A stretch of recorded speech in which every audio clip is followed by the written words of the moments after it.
Halo semuanya, selamat datang. Hari ini kita akan belajar tentang topik yang sangat menarik yang dianggap sepele namun memiliki kualitas besar dalam sebuah layanan psikologi. Nah, apa itu? Itu adalah kompetensi. Mengapa itu penting? Karena setiap keputusan psikolog memiliki pengaruh yang sangat besar dalam kehidupan seseorang, baik itu intervensi, asesmen, maupun interpretasi. Jadi, dalam video kali ini kita akan membahas tentang apa itu kompetensi, unsur-unsurnya apa saja, dan bagaimana kompetensi itu dijaga dalam kode etik. Secara sederhana, kompetensi itu adalah suatu perpaduan antara pengetahuan, keterampilan, dan sikap profesional. Psikolog yang kompetensi bukan hanya tahu pernah belajar, tetapi tahu apa yang ia lakukan, mengerjakannya dengan cara yang tepat, dan sadar saat situasi sudah di luar kemampuannya. Sekarang kita akan membahas tentang peran kompetensi dalam kode etik. Dalam kode etik, kompetensi bukan hanya sekadar pilihan, tapi suatu kewajiban. Ada beberapa hal yang harus dipenuhi oleh psikolog, seperti yang pertama, hanya memberikan layanan di bidang yang benar-benar ia kuasai. Yang kedua, terus memperbarui ilmu dan keterampilan. Dan yang terakhir, tidak memaksakan diri untuk menangani kasus yang di luar kapasitasnya. Nah, maksud dari ketiga poin tadi apa? Kasih paham dong. Maksud dari poin memberikan layanan sesuai keahlian adalah seorang psikolog hanya boleh memberikan layanan kepada klien yang sesuai dengan divisi atau kompetensi. Lalu, maksud dari poin terus memperbarui ilmu adalah psikolog wajib belajar terus-menerus agar cara kerja dan pengetahuannya tetap up to date. Lalu yang terakhir, maksud dari poin tidak memaksakan diri adalah seorang psikolog harus jujur. Kalau ia tidak mempunyai kemampuan di bidang tertentu, maka klien tersebut harus dirujuk atau dialihkan kepada psikolog yang lebih tepat.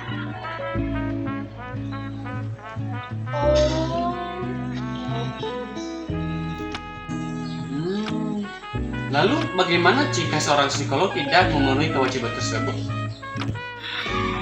Nah, jika seorang psikolog tidak memenuhi kewajiban-kewajiban tersebut, maka psikolog tersebut bisa dikatakan tidak kompeten. Kenapa? Karena klien bisa mendapatkan diagnosis yang tidak tepat, intervensi yang salah, dan klien bisa merasa tertekan. Nah, poin terpenting dalam kompetensi adalah tahu batasan diri, di mana seorang psikolog yang beretika akan merujuk kliennya kepada kolega lain dan menolak ketika dia mendapatkan klien yang tidak sesuai dengan keterampilannya. Jika kompetensi adalah keahlian teknis kita, maka kode etik adalah jiwa dan kompas moral kita dalam penggunaan keahlian tersebut. Jadi, seorang psikolog wajib tahu apa saja prinsip-prinsip yang harus ditaatinya sebagai seorang psikolog. Yang pertama, manfaat dan tidak merugikan. Seorang psikolog harus bisa memberikan manfaat kepada kliennya. Ketika klien itu membutuhkan solusi, jadi sebagai seorang psikolog kita harus bisa memberikan solusi, memberikan saran, sehingga masalah yang dihadapi oleh klien itu ada jalan tengahnya dan bisa ditangani. Juga, seorang psikolog harus bisa menjaga integritasnya sebagai seorang psikolog, tidak merugikan klien dengan semena-mena, dengan cara membocorkan data, dengan cara menyebarkan apa saja informasi klien, itu termasuk merugikan klien. Jadi seorang psikolog wajib ataupun harus menjaga prinsip itu, yaitu harus bisa memberikan manfaat dan tidak merugikan. Yang kedua, integritas, di mana seorang psikolog harus bisa konsisten, tidak memanipulasi data, juga penuh dengan kejujuran. Yang ketiga, kerahasiaan.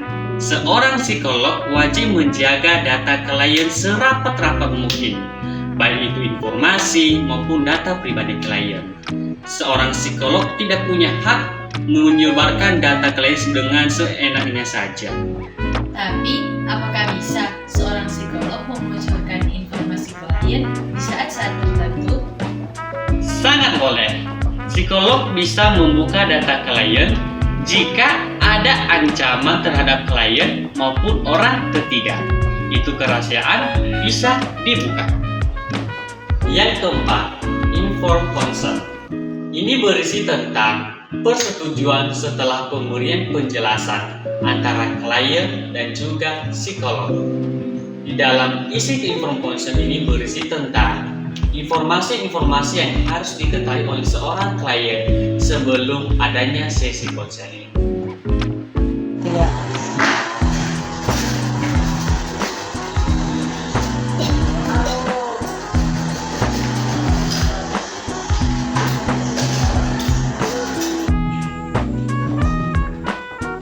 Nah, selanjutnya ada beberapa unsur yang membentuk kompetensi. Yang pertama, pengetahuan, yang kedua, keterampilan, dan yang ketiga, sikap profesionalisme. Nah, hal-hal apa saja sih yang mencakup dari ketiga unsur-unsur tersebut? Nah, unsur yang pertama yaitu pengetahuan, di mana unsur ini mencakup teori-teori psikologi, metode asesmen, intervensi, dan juga prinsip etika. Nah, yang kedua, keterampilan, di mana hal ini mencakup hal-hal teknis seperti wawancara, observasi, administrasi tes, scoring dan interpretasi, serta menyusun laporan.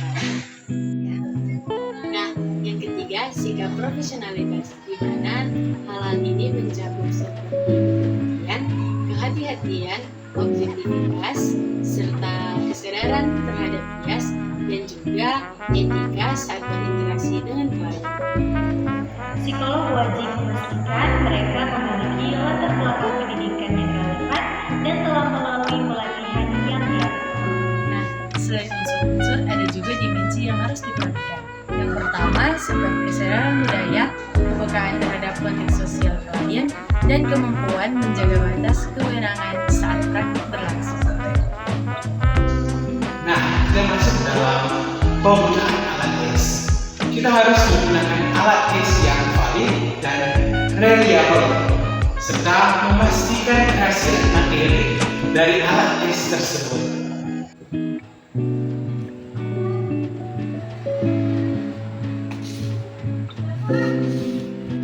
Nah, selanjutnya kita masuk pada contoh praktis yang pertama. Yang pertama itu ada seorang psikolog yang menggunakan alat tes yang sebetulnya dia ini belum sepenuhnya menguasai alat tes tersebut. Akibatnya, hasil interpretasinya ini meleset dan mempengaruhi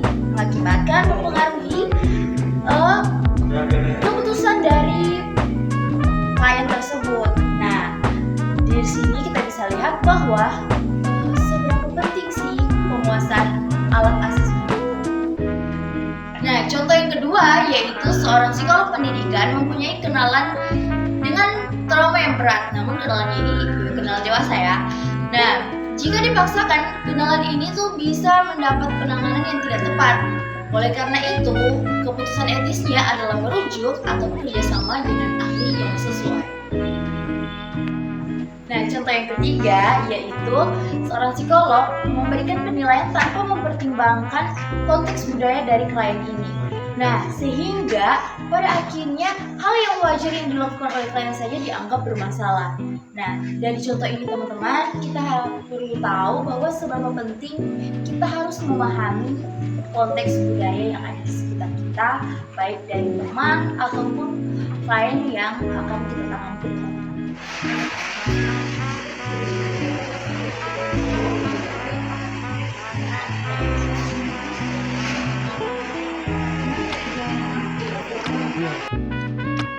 Nah, teman-teman, kompetensi itu dinamis, tidak statis.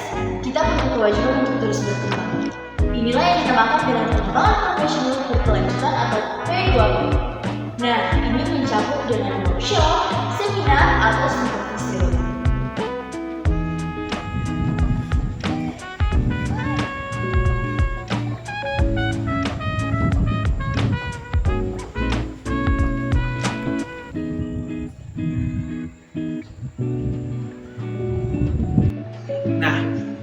bagaimana sih cara untuk menjaga kompetensi?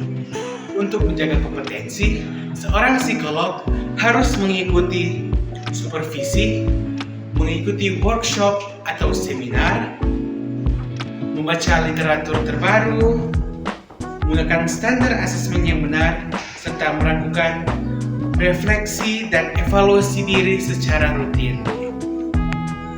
Apa sih risiko bila kompetensi itu diabaikan?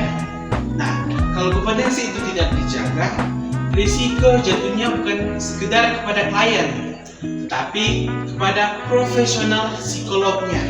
Nah, mulai dari kesalahan diagnosis, intervensi yang keliru, bahkan hilangnya kepercayaan masyarakat kepada psikolog tersebut, sampai sanksi yang etis yang akan diberikan kepada psikolog itu.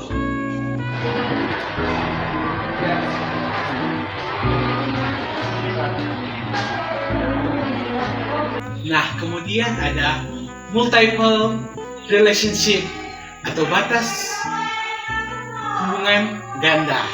Nah, dalam hal ini seorang psikolog tidak boleh menjalin hubungannya dengan klien.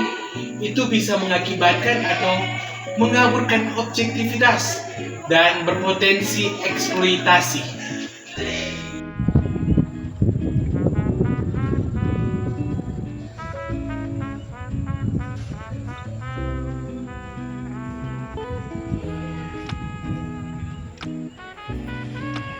Nah teman-teman, dalam praktiknya, menjaga kompetensi bukanlah selalu mudah. Ada beberapa tantangan yang sering dialami psikolog di tengah lapangan. Pertama, perkembangan ilmu psikologi yang sangat cepat membuat seorang profesional harus terus belajar. Alat asesmen yang baru, pendekatan terapi yang baru, hingga perubahan regulasi menuntut psikolog untuk aktif memperbaharui diri. Nah, tanpa komitmen terhadap pembelajaran berkelanjutan, kompetensi bisa menurun tanpa disadari. Nah, tantangan kedua adalah tekanan lingkungan kerja. Di beberapa setting, psikolog bisa saja diminta menangani kasus yang sebenarnya di luar bidangnya. Sehingga keberanian etis dibutuhkan. Keberanian untuk mengatakan, saya belum kompeten untuk menangani. Lalu merujuk klien ke profesional yang lebih tepat. Nah, tantangan yang ketiga yaitu kondisi pribadi, di mana yang kita ketahui bersama yaitu psikolog juga seorang manusia, di mana seorang manusia juga dapat merasakan stres, kelelahan, dan juga masalah pribadi. Nah, kode etik mengingatkan bahwa menjaga kesehatan mental diri seorang psikolog adalah bagian dari tanggung jawab etis pada klien.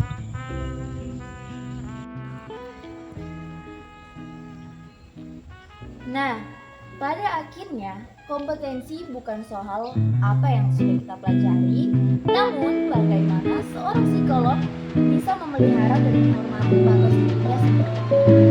Nah, dengan menyadari tantangan ini teman-teman, kita bisa melihat bahwa kompetensi adalah perjalanan panjang psikolog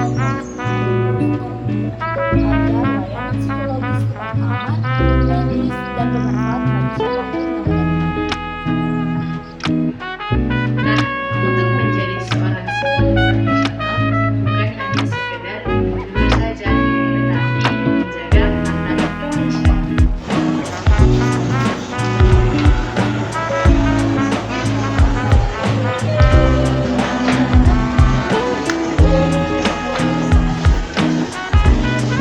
Nah, teman-teman, setelah kita mengetahui tentang apa itu kompetensi, bagaimana kita bisa melihat kompetensi dalam kode etik psikologi, dan jadi kita bisa menyimpulkan bahwa kompetensi itu merupakan suatu fondasi utama dalam praktik psikologi. Terima kasih telah mengikuti sampai akhir. Semoga video ini dapat memberikan manfaat dan kita dapat mengetahui mengapa kompetensi sangat penting dan dijaga dalam kode etik psikologi.